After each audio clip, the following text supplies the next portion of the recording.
S, வீடு, schools, hotels, store room இங்கெல்லாம் partition wall கட்டணும்னாலும் இப்போ பில்டிங் போனஸோட first choice Renocon Rapid Wall Panels. Let me congratulate the Russian Federation, our special and privileged strategic partner, on the presidency of the SCO Council of the Heads of Government this year. The theme of this session covers trade, economic, cultural and humanitarian cooperation.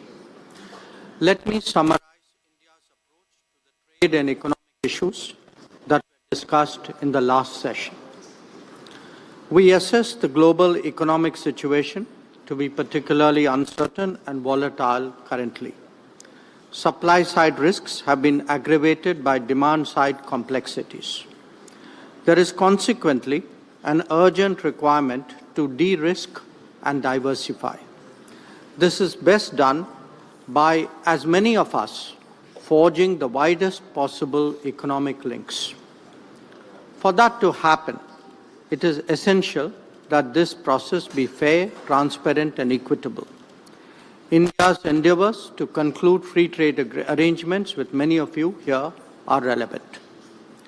Regarding culture, India's long-standing historical ties with SCO members makes it particularly pertinent. Against this backdrop, Prime Minister Modi proposed at the Tianjin SCO Summit to launch an SCO Civilizational Dialogue Forum. As a civilizational state, India strongly believes that people-to-people exchanges lie at the core of any genuine relationship.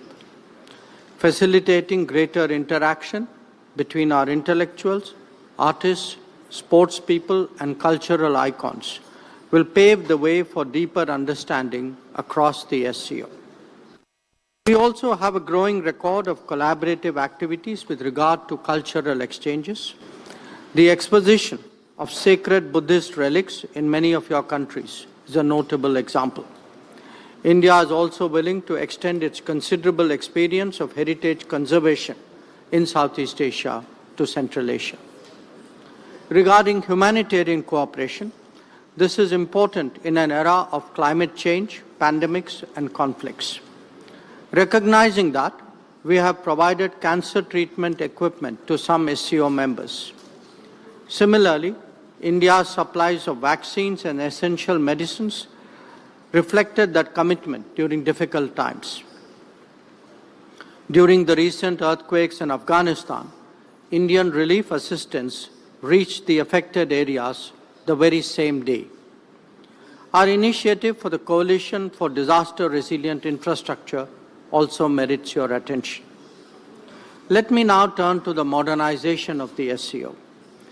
As the organization continues to evolve, India strongly supports its reform-oriented agenda. We welcome centers addressing challenges such as organized crime, drug trafficking and cybersecurity. As the organization becomes more diverse, the SCO must be more flexible and more adaptable. To this end, the long-delayed decision to make English an official language of the SCO must be prioritized. Colleagues, Excellencies, we all recognize that the SCO must keep up with contemporary changes. That must be reflected in fresh thinking and new collaborations. India's initiatives, such as the SCO Special Working Group on Startups and Innovation and the SCO Startup Forum, are good examples. They are aimed at promoting innovation and creativity, especially targeting the younger generation. Similarly, the recent SCO's Young Authors Forum in New Delhi is a good way of strengthening people-to-people ties. Excellencies, we must never forget that the SCO was founded to combat the three evils of terrorism, separatism and extremism. These threats have become even more serious in the years that have passed. It is imperative that the world displays zero tolerance towards terrorism in all its forms and manifestations. There can be no justification, no looking away, and no whitewashing. As India has demonstrated, we have the right to defend our people against terrorism and will exercise it.